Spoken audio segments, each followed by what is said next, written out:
Welcome to episode 87 of Central Intelligence Cinema. Today we are back covering the latest spy, TV, film, and book intel, and a healthy smattering of Bond. So let's get into it, shall we? Take it away, Pierce. Beg your pardon, forgot to knock.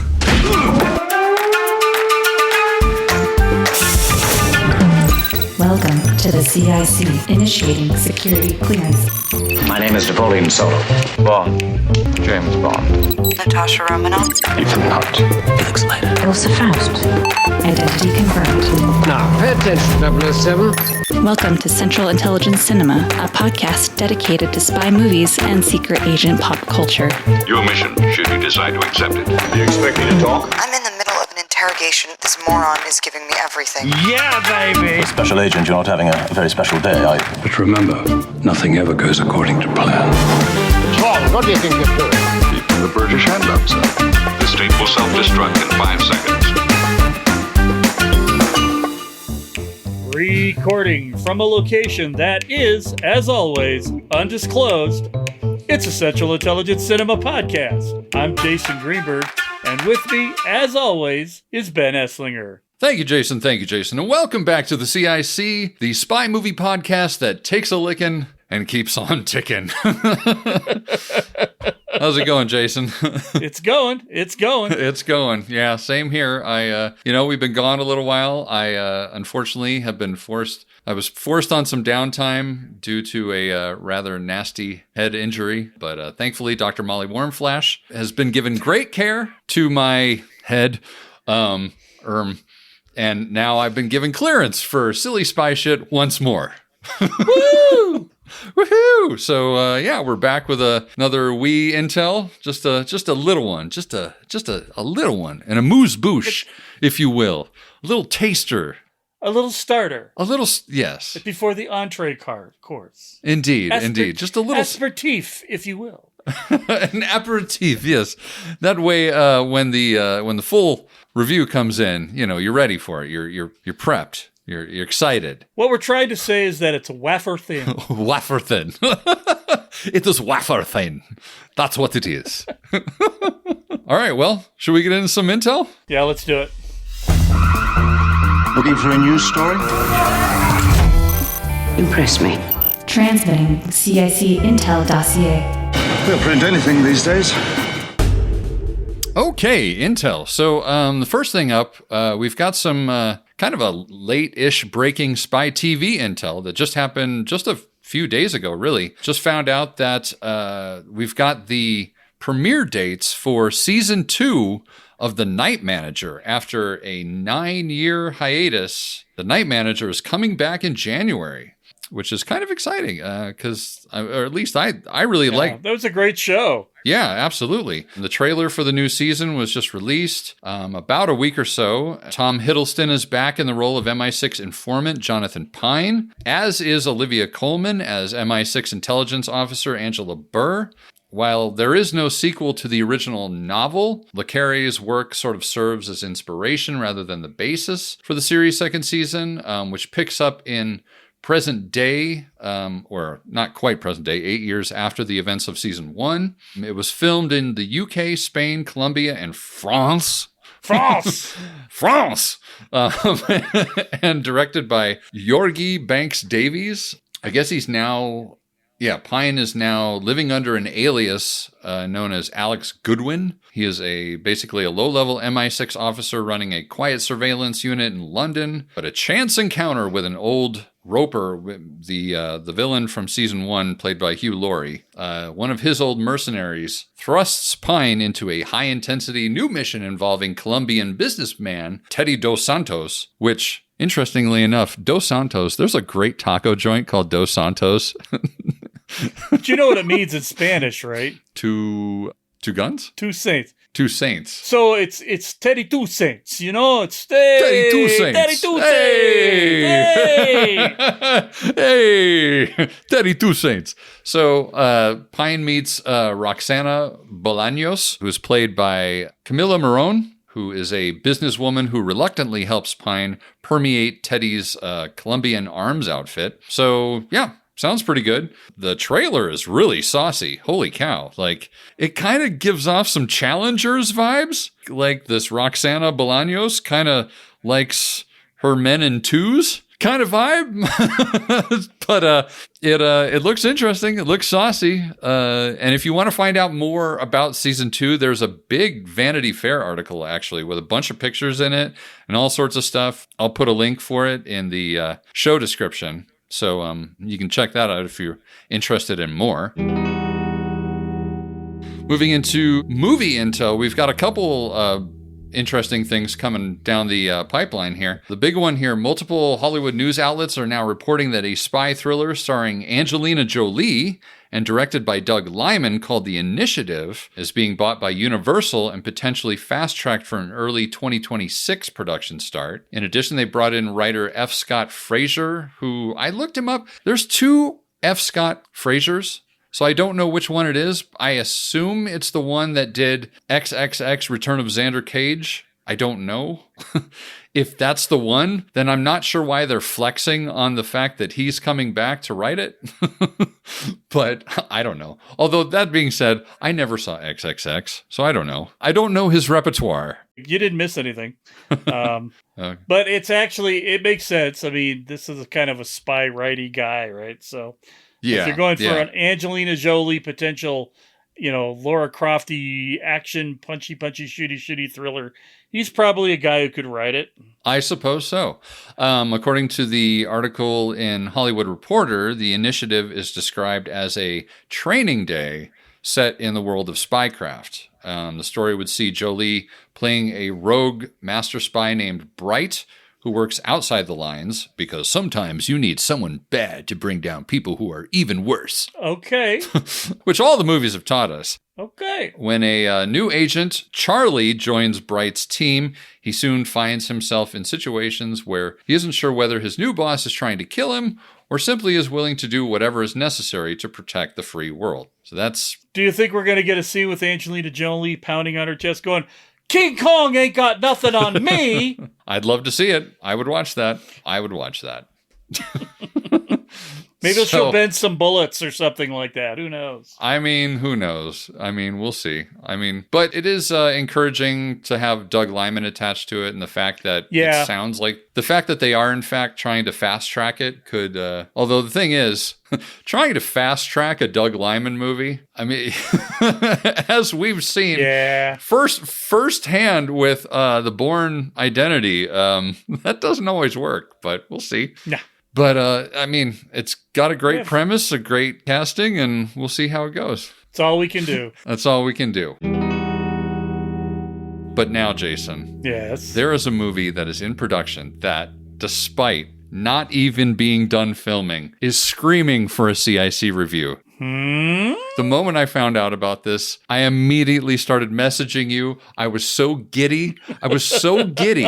That we get to eventually review a spy movie with Nick Cage in it. Oh my God. Outstanding. Outstanding. I can't wait. So the movie is called Fortitude. That is currently in production. It is a World War II espionage action-adventure movie, which is currently in production. Principal photography began on September 8th. It stars Nicholas... Listen to the lineup, the casting in this movie. Nicolas Cage, Matthew Good, Ed Skrein, Alice Eve... Hello. Michael Sheen, Ron Perlman, Art frickin' Malik, and brace yourself, Ben Kingsley. Well, I wonder what sort of interesting accent Ben Kingsley might bring to this particular film. I know, right? What weird combination / impersonation of another actor is it going to be this time? I really don't know. It's not as if we've heard Ben Kingsley, do any weird accents before. At least not on the podcast. Certainly not. But it's directed by Simon. This is where it just gets better, Jason. It's directed by Simon West, who did Con Air. So this would be him reuniting with Nicolas Cage. I'm so in. Right? And The movie is based on the true story of British intelligence operatives using unprecedented strategic operations to fool Nazi leadership and help change the course of World War II. The article in Deadline about this reads, with historical consultation from Joshua Levine of Dunkirk fame, the film follows the brilliance of British Army officers Dudley Clark and Thomas Argyle Tar Robertson, who deployed an elaborate web of deception campaigns, including fictitious armies, fake military equipment, and a network of double agents to mislead Nazi intelligence. Among them was Yugoslavian playboy Duško Popov, a real-life double agent who is said to have inspired, you guessed it, wait for it, Ian Fleming's James Bond character, with, of course, Cage in the Popov Of course. role. Of course. The name is Popov. Duško Popov. I can't believe I'm not in this movie, but I am. I cannot wait. I cannot wait. I cannot wait. I cannot wait. Yeah, there's so many levels of this movie that are just tailored for us. It's not It really even is funny. But it will be funny by the time we get done with it. Oh, yeah. Yes, it will. I can guarantee you that the moment that the first trailer hits, we're going to do an intel report. We're going to cover every square inch of that trailer. Man, it's something else. But the CIC did, I must note, in fact, we're already on the case because we already recently posted the 2 set photos which surfaced on social media, which if you're not following our feeds, why aren't you? We're on so many social media feeds right now. On Instagram, we're Central Intelligence Cinema. You're literally doing it intentionally. We're literally doing this. Stop it. On Instagram, we're Central Intelligence Cinema, separated by underscores. On Blue Sky, we're at cicspypod.bsky.social. And there's a whole slew of other socials we're on. You can find the links to all of them at the bottom of the show description of this and every episode. So you should follow us so you can find interesting pictures of Nick Cage in set photos of spy movies and stuff. And while I'm doing some housekeeping around here, I should also mention to the 10s, while we're on an intel report, I'll give some more intel. We're on YouTube now, which is fun, I guess. You know, I was talking, so in my civilian job, I was talking to my new coworkers about my podcast, and they're like, well, are you on YouTube? And I'm like, oh my goodness, I'm not on YouTube. So I made that happen. So now we're on YouTube, Jason. Not video. Not video. Someone, well, you know, that's what I'm waiting for. No. That's never happening. We will not be. I mean, nope, there's nothing in the world that people want to see more than 2 elderly gentlemen, near elderly gentlemen, wearing t-shirts, near elderly gentlemen wearing t-shirts and talking about spy movies like 12-year-old boys. Everybody wants to see that. To quote Better Off Dead, everybody's going to be wearing one of these. That's right. But that's all for that housekeeping duty. We've got more though, Jason. Are you ready? I was born ready, Ben. Bond intel. Yes, we've still got some Bond intel to talk about. In fact, a couple interesting things going on, and just in time for Christmas, kids. Hey! Hey! There are several new Bond books either out or about to be out. The first of which is called Darker Than the Sun, an atlas of James Bond movie locations. And that just released on November 11th and was written by well-known Bond expert A.J. Chowdhury and producer, writer, director, and MI6 contributor Matthew Field. It looks awesome, and that's the one on this list that I really want, because it'd be kind of cool to see all the different locations. Yeah. I've seen some preview shots of the pages and stuff, and it's got maps, and it's got great pictures and behind-the-scenes stuff, so it looks like a good book. And it's reasonably priced, actually, since it's not connected with the 007 store. So you can get it on Amazon for just under $26. So that's or go to cool the one. 007 store and get it for $482. That's right. Well, and speaking of the 007 store, Jason. Oh, dear. The second book is off the 007 website and is called James Bond Cars. And it's a very slick-looking coffee table book with some really, really nice photographs from all the films. including shots from the movie and lots of behind-the-scenes stuff, including design illustrations and a lot of insights and research and all that sort of stuff. But it is from the official website, so yeah, it's $135. A little more pricey. A little bit. Which, speaking of the 007 website, Jason, I know I should have run this past you, but I just decided to create a whole new segment that we've never had on the show before. But going through finding these new books and these new things being sold on the 007 website, as Daniel Craig once said in Casino Royale, I felt compelled to create this segment, Jason. Okay. And so I am proud to present the 007 store. You must be joking. As I learned from my predecessor, Bond, I never joke about my work. So today's featured What's It on this that's brand new to the store is the James Bond cocktail lemon chopping set. Okay. Yeah, I know. First of all, Jason, I had no idea this was a thing. The description is as follows. A must-have when prepping cocktail garnishes, the James Bond cocktail lemon chopping set features a concave dipped marble board and knife, a white marble professional-grade cocktail set for lemons, limes, and all kinds of garnishes. Well, that answers my first question, Jason, because it's called a lemon cocktail chopping set, but apparently it'll work on all kinds of citrus. Yeah, well, okay. That's the first.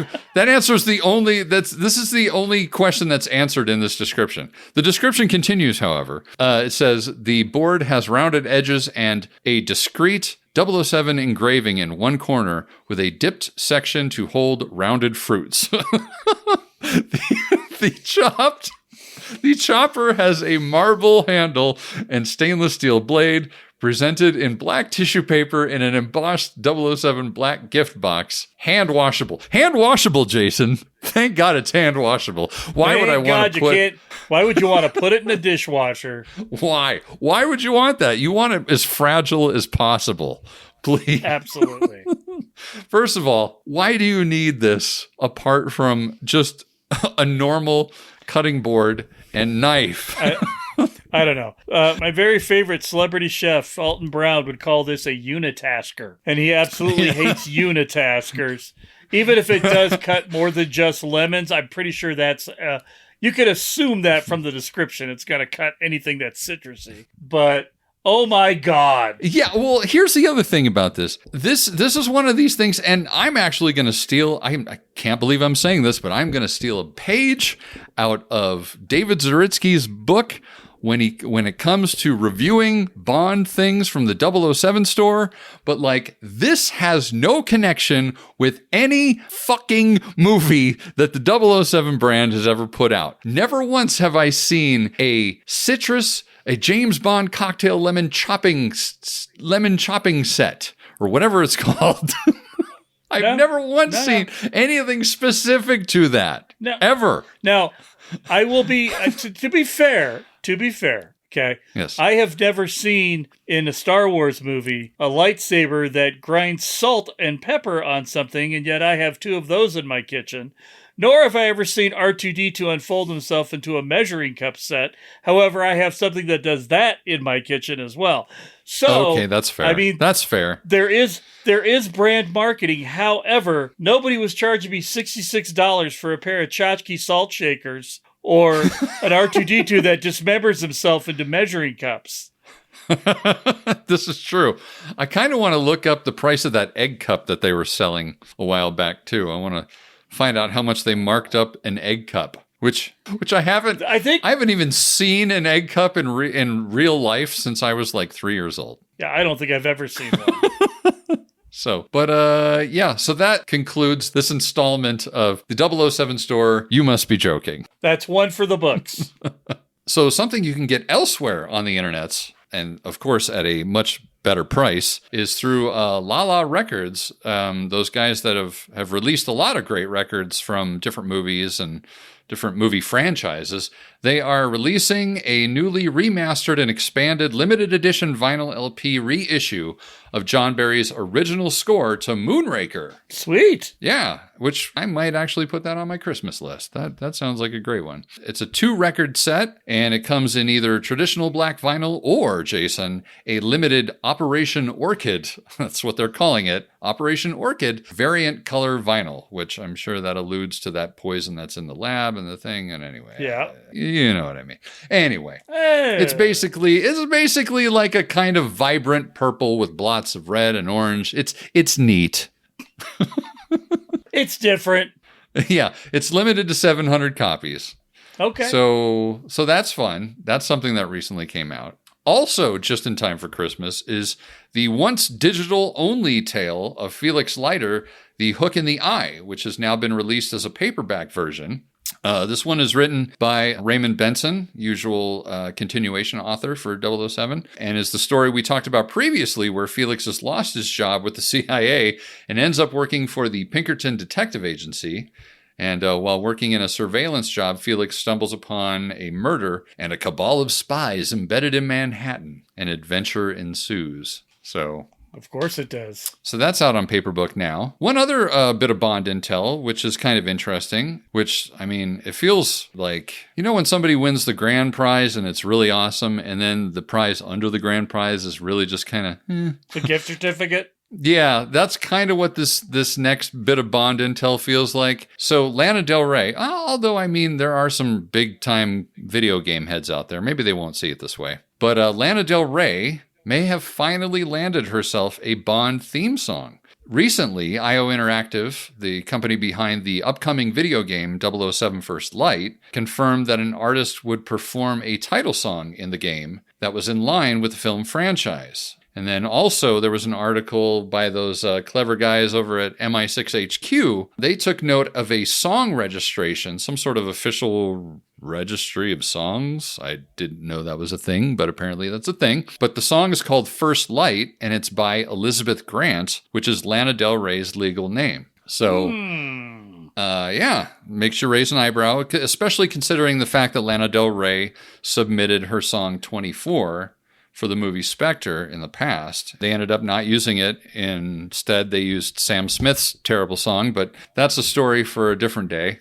Yeah. See our previous intel report about the listing of rankings of Bond songs to get our opinion on Spectre's theme song. Yeah, exactly. But her song 24 just wound up on one of her albums, and it's great. It's a great song, by the way. So it sounds like we may get a Lana Del Rey song for the new Bond video game. So that's kind of fun. Yeah, right on. And then one final little note. I'd be remiss if I didn't mention that Lee Tamahori, the director who did Die Another Day, passed away on November 7th following a battle with Parkinson's disease. He was 75. So rest in peace to Mr. Tamahori, who brought us the always memorable kite surfing Bond scene. Which most people do not champion. I like to champion it for its sheer campiness and ridiculousness. It's definitely all that. Definitely all that. And that, my friend, is all we have in the dossier for now. All right. Enough to whet the appetites to get us ready for the entree. That's right. Just a little something to say like, hey, we're still here. I survived my crash. Still here. There's more to come. So, you know. There's more to come. Don't give up on us. Don't give up. Don't give up on us, baby. Just don't do it. Or we'll keep singing and then you're going to really want to. That's right. Well, should we get out of here, buddy? Yep, I think we've taken up enough of their time. Indeed. Well, with that, I'm Ben. And I'm Jason. And the CIC will return with more missions, more martinis, and more mayhem.